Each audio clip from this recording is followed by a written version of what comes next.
Saking indahnya negeri ini sampai dijadikan nama satu surat dalam Al-Quran, Suratus Saba. Lalu apa dan siapa Saba ini? Ma'asyiral muslimin yang dimuliakan Allah Subhanahu wa taala.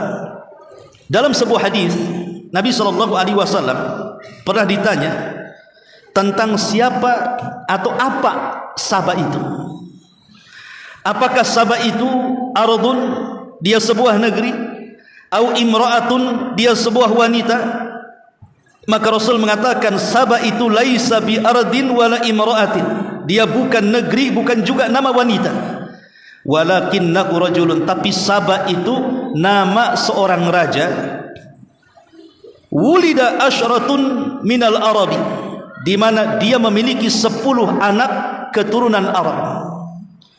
Kemudian dari anaknya ini yang 6 tinggal di Yaman, yang kemudian akan menjadi kabilah-kabilah negeri Yaman, dan yang 4 tinggal di Syam.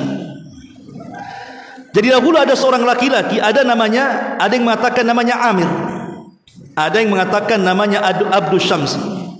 Itulah raja yang menguasai Son'a Yaman. Bismillahirrahmanirrahim.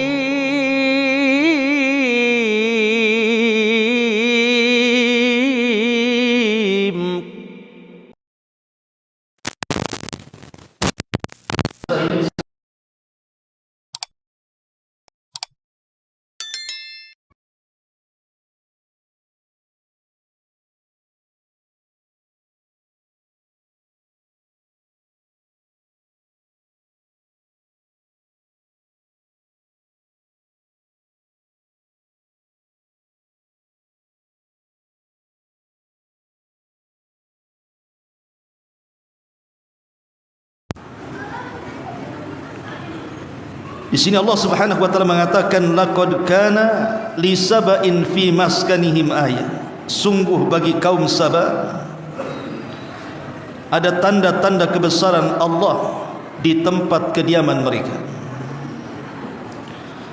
Jannatani an yaminin wa shimal, di mana di negeri Saba ada 2 buah kebun yang berada di sebelah kanan dan ada di sebelah kiri.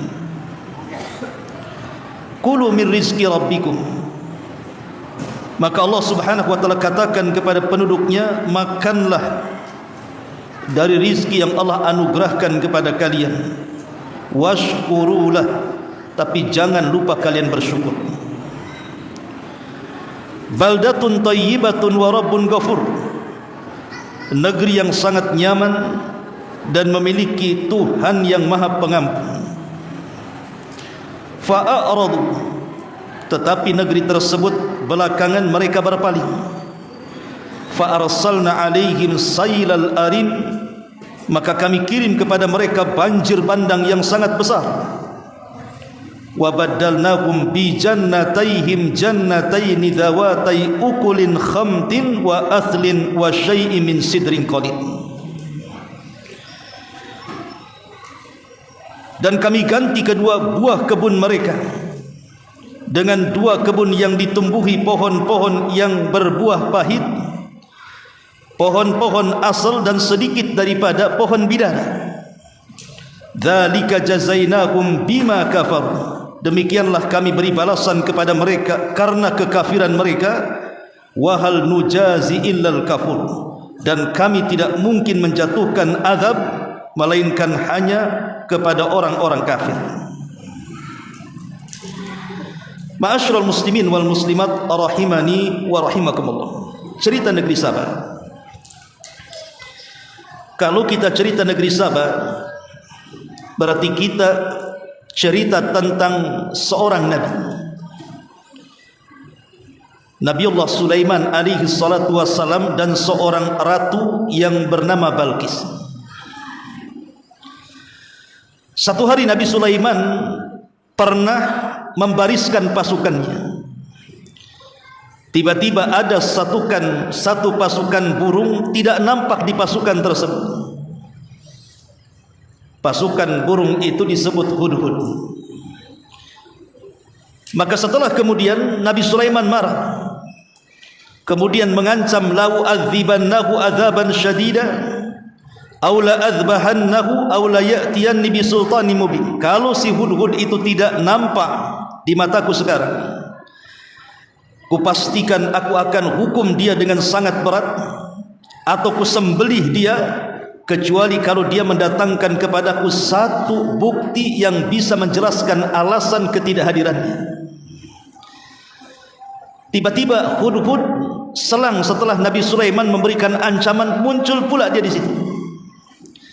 Kemudian dia mengatakan, inni wajadtum ra'atan tamlikuhum wa utiyat min kulli syai'in wa laha arsun azim. Kata Hudhud, wahai Sulaiman, baru saja aku terbang dan aku melihat ada satu negeri di mana negeri tersebut disebut Saba. Sungguh aku dapati pemimpin di negeri tersebut adalah seorang wanita.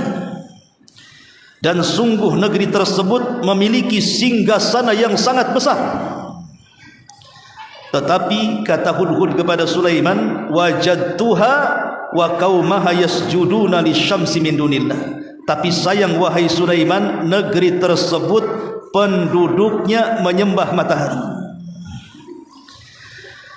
Maka ketika itu Sulaiman pun mengirim surat kepada negeri tersebut, ditujukan kepada Ratu Balqis, agar dia beriman kepada Allah Subhanahu wa taala. Singkat cerita, Ratu Balqis pun beriman kepada Allah, sehingga lambat laun negeri Saba yang tadinya makmur semakin lebih makmur lagi karena keimanan penduduknya kepada Allah Subhanahu wa taala. Setelah Nabi Sulaiman meninggal dunia, Ratu Balqis juga meninggal dunia. Banyak diutus para nabi ke kerajaan Saba ini. Menurut ahli tafsir, ada yang mengatakan 12 nabi, ada juga yang mengatakan 17 nabi. Dan ini sebuah nikmat dari Allah Subhanahu wa taala, di mana setiap nabi meninggal maka diutus nabi yang berikutnya, dan begitulah Bani Israel diberikan kenikmatan oleh Allah Subhanahu wa taala sampai pada waktunya. Ketika kemudian sudah tidak ada nabi yang diutus kepada mereka, mulailah penduduknya kufur. Penduduknya kufur mulai kembali menyembah matahari, dan sebagian mereka menyembah berhala-berhala selain daripada Allah Subhanahu wa taala. Dari sinilah maka Allah Subhanahu wa taala kirim azab kepada mereka. Negeri yang tadinya subur luar biasa, akhirnya Allah Subhanahu wa taala azab dengan menghancurkan kebun-kebunnya, dan tidak ada buah-buahan yang hidup kecuali hanya 3 pohon saja. Pertama khamtin, walaupun berbuah tapi pahit rasanya. Kemudian aslin, memang pohonnya besar, rindang, tidak ada buah, hanya ada naungannya saja. Kemudian sidr, ma'ruf pohon sidr, pohon bidara, itu buahnya kan kecil-kecil, tidak mungkin mengenyangkan penduduknya. Begitulah Allah Subhanahu wa taala berfirman, la in syakartum la azidannakum wa la in kafartum inna adzabi lasyadid. Kalau kalian syukur, ku tambah nikmatku, tapi kalau kalian kufur, azabku sangat pedih. Surah As-Saba ini sebenarnya ada asbab nuzulnya. Jadi Nabi SAW mengingatkan orang-orang Quraisy, karena Allah telah banyak memberikan nikmat kepada mereka, tapi orang-orang Quraisy malah kufur. Pertama, Allah letakkan Baitullah Al-Haram di tengah-tengah orang Quraisy, dan itu sebuah nikmat yang Allah anugerahkan, di mana Baitullah tidak diletakkan di negeri-negeri manapun selain negeri Arab. Yang kedua, setelah peristiwa Abrahatul Asram, penyerangan Ka'bah oleh Abraha dengan pasukan gajahnya, kemudian Allah Subhanahu wa taala azab mereka dengan burung ababil, sehingga tidak ada yang tersisa dari pasukan Abraha kecuali lenyap dan dilulantakkan Allah. Maka berita ini menyebar.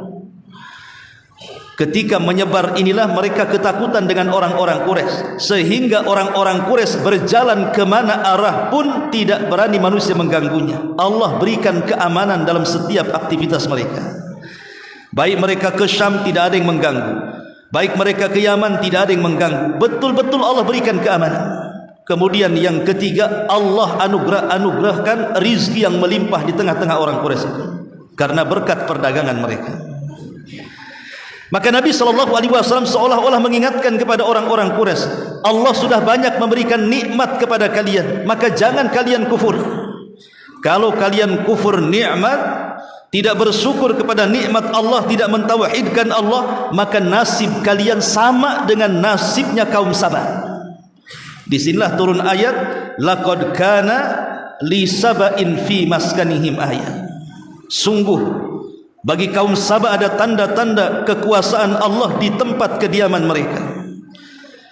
Jannatani an yaminin wa shimal, karena ada dua belah kebun yang sangat besar yang terbentang sebelah kiri dan kanan mereka.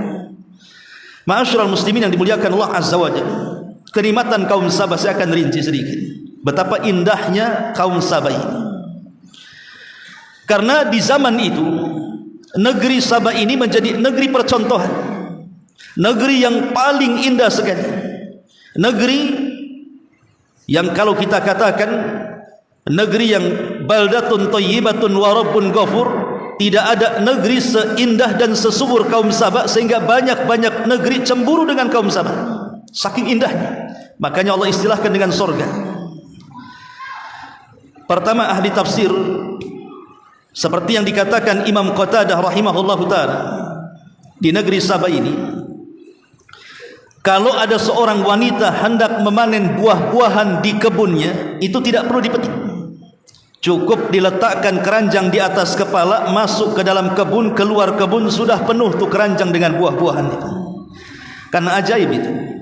Masa tidak dipetik, tahu-tahu jatuh ke keranjangnya, kemudian keluar keranjangnya sudah penuh. Nikmat mana lagi yang Allah anugerahkan kecuali kepada kaum Sabah ini. Yang kedua, di mana negeri Sabah ini tidak pernah kekurangan air, karena dia punya irigasi besar yang berada di Ma'rib, seolah-olah air itu mengalir setiap hari tanpa kekurangan sama sekali. Dan anugerah air ini sangat besar, karena Allah Subhanahu wa taala mengatakan wa ja'alnal ma' likulli syai'in hayyin, kami jadikan air itu segala sesuatu menjadi hidup. Yang ketiga, cuaca yang baik. Jadi kalau seandainya ada orang-orang yang masuk ke negeri Sabah, mereka membawa penyakit dalam badannya, masuk ke negeri Sabah sembuh penyakitnya.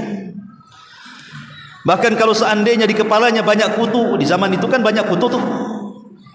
Zaman saya masih kecil-kecil saja, rata-rata orang itu punya kutu di kepalanya. Nanti sama ibunya dicari, kemudian digigit, tah dimakan, tah diludahkan. Yang jelas zaman dulu banyak kutu. Jadi kalau ada orang yang banyak kutu di kepalanya masuk ke negeri Sabah, mati semua tuh kutu-kutunya. Kalau di kita kan terbalik, datang ke Batam tak ada kutu, masuk Batam pula banyak kutu. Ya. Jadi ini negeri yang luar biasa, memiliki cuaca yang bisa membunuh kuman-kuman dan penyakit-penyakit. Ini yang ketiga. Yang keempat, bukan hanya itu saja, kebun negeri Sabah itu tidak ada binatang-binatang baik kecil ataupun besar. Tidak ada kecoa, tidak ada lipan, tidak ada ular, tidak ada kalajengking, tidak ada semut, tidak ada nyamuk, tidak ada apapun masuk ke dalam kebun tidak gatal. Kalau kita masuk antum ke kebun Jabal Uhud sana, macam-macam binatang ada di situ. Keluar diam saja, masuk diam saja, keluar dari kebun garu-garu. Itu di negeri kita. Di negeri Sabah subhanallah tidak ada binatang kecil ataupun besar. Kemudian yang kelima, nikmat yang Allah Subhanahu wa taala anugerahkan kepada mereka, Allah utus banyak utusan. Banyak sekali utusan. Tadi saya katakan ada 12, ada sampai 17. Begitulah Bani Israel, Allah Subhanahu wa taala berikan utusan, dan lebih daripada itu Allah gambarkan baldatun thayyibatun wa rabbun ghafur. Negeri yang dikatakan baldatun thayyibatun, atau istilah kita ini gemah rifah loh jinawi toto tentrem kartara harjo, atau itu istilah gitu ya. Seingat saya itu kalau menggambarkan sebuah negeri itu ya begitu orang negeri kita itu, saking indahnya ya. Baldatun thayyibah, negeri yang indah. Wa rabbun ghafur, Rabb maha pengampun, karena memang penduduknya mentauhidkan Allah Subhanahu wa taala. Coba negeri mana lagi? Sampai-sampai ahli tafsir menyebutkan 8 poin tentang negeri ini. Pertama, ketika Allah Subhanahu wa taala mengatakan baldatun thayyibatun wa rabbun ghafur, itu satu, baldatun thayyibatun wa rabbun ghafur menjadi kalimat yang menggambarkan betapa subur dan makmurnya negeri Sabah. Yang kedua, negeri yang selaras antara kebaikan alam dan kebaikan perilaku penduduknya. Jadi alamnya menghasilkan, penduduknya juga ramah-ramah. Yang ketiga, negeri yang subur makmur, tetapi penduduknya tidak lupa bersyukur kepada Allah Subhanahu wa taala. Makanya semakin hari nikmat semakin luas. Kemudian yang keempat, negeri yang seimbang antara kebaikan jasmani ataupun rohani penduduknya. Kemudian yang kelima, negeri yang aman, tidak punya musuh, tidak ada perkelahian di dalamnya, baik musuh dari dalam ataupun musuh dari luar. Dan yang keenam, negeri yang maju dalam ilmu agama maupun ilmu dunia. Dan yang nomor 7, negeri dengan penguasa yang adil, soleh, serta penduduknya dihormati negeri-negeri yang lainnya. Dan yang terakhir, negeri yang di dalamnya terjalin hubungan harmonis antara pemimpin dan masyarakatnya. Itulah gambaran negeri Sabah. Saking indahnya negeri ini sampai dijadikan nama satu surat dalam Al-Quran, Suratul Sabah. Lalu apa dan siapa Sabah ini? Ma'asyiral muslimin yang dimuliakan Allah Subhanahu wa taala, dalam sebuah hadis Nabi SAW pernah ditanya tentang siapa atau apa Sabah itu. Apakah Sabah itu ardun, dia sebuah negeri, atau imra'atun, dia sebuah wanita? Maka Rasul mengatakan Sabah itu laisa bi ardin wala imra'atin, dia bukan negeri, bukan juga nama wanita. Walakinnahu rajulun, tapi Sabah itu nama seorang raja. Wulida asyratun minal arabi, di mana dia memiliki 10 anak keturunan Arab. Kemudian dari anaknya ini yang 6 tinggal di Yaman, yang kemudian akan menjadi kabilah-kabilah negeri Yaman, dan yang 4 tinggal di Syam. Jadi dahulu ada seorang laki-laki, ada yang mengatakan namanya Amir, ada yang mengatakan namanya Abdul Syams. Itulah raja yang menguasai Son'a Yaman. Satu hari raja ini melihat ada air yang melimpah di daerah Ma'rib. Kebetulan saya pernah belajar di Ma'rib. Jadi Ma'rib itu oleh sang raja dibuat irigasi, bendungan besar dengan dipancangkan kayu-kayu besar, sehingga dari bendungan inilah keluar irigasi yang kemudian mengairi seluruh kebun-kebun di negeri Sabah. Lah karena kemajuan pesat Ma'rib di kala itu, akhirnya Ma'rib dijadikan ibu kota. Karena dari situlah penghidupan orang-orang Sabah di kala itu. Bahkan waktu saya pernah belajar di satu tempat namanya Bene Dhobian, kebetulan markas tempat saya belajar belakangnya itu ada sungai. Itulah yang disebut dengan Sail Arim yang disebutkan dalam ayat ini.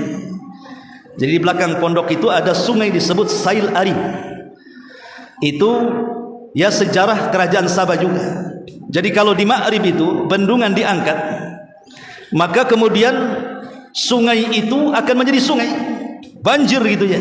Tapi kalau seandainya bendungannya ditutup, maka sungai itu menjadi kering dan berubah menjadi jalan.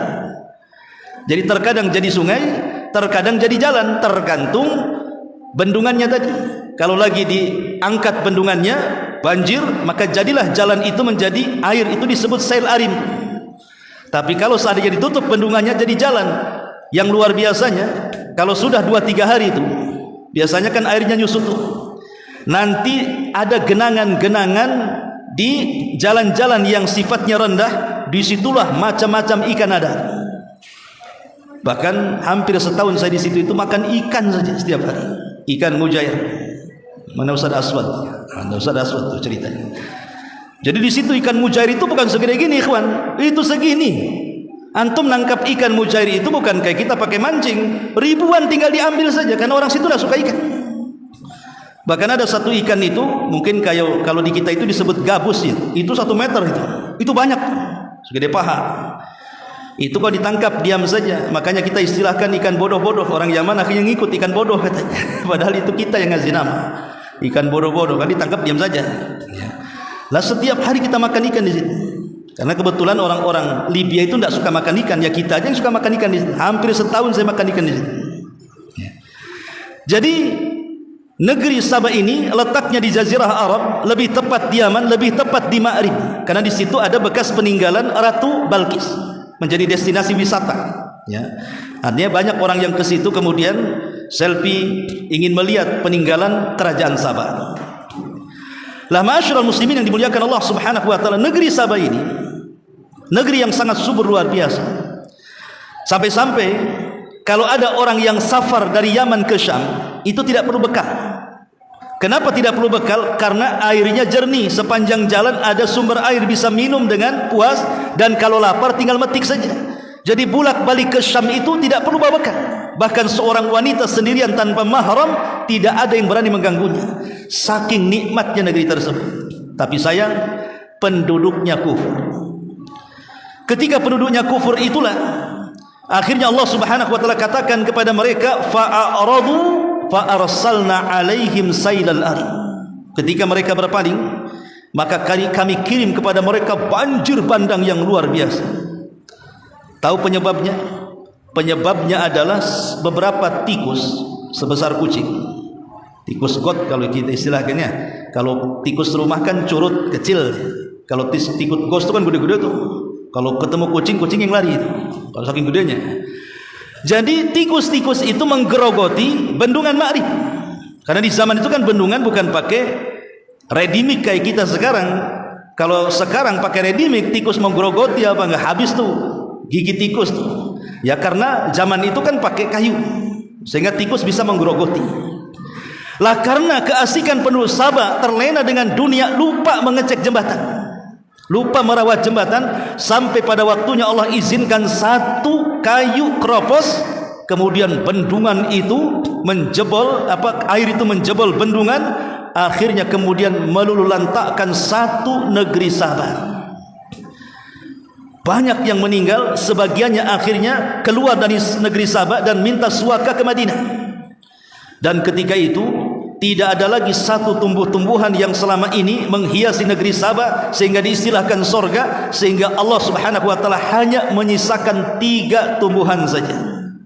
Yang disebutkan dalam Al-Qur'an tadi, Allah Subhanahu wa taala katakan apa?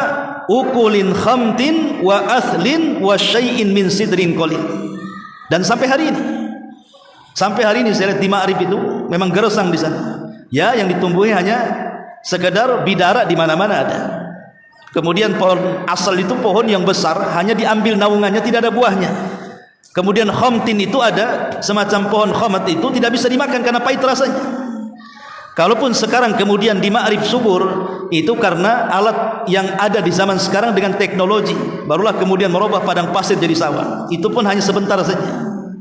Ma'asyiral muslimin yang dimuliakan Allah Subhanahu wa taala, begitulah bagaimana Allah Subhanahu wa taala menghancurkan negeri Sabah. Makanya Allah katakan, dzalika jazainahum bima kafaru wa hal nujazi illal kafur. Demikianlah kami memberikan balasan kepada mereka karena kekafiran mereka, dan kami tidak mengazab mereka melainkan hanya kepada orang-orang yang kufur. Karena negeri Sabah ini kufurnya dari 2 arah.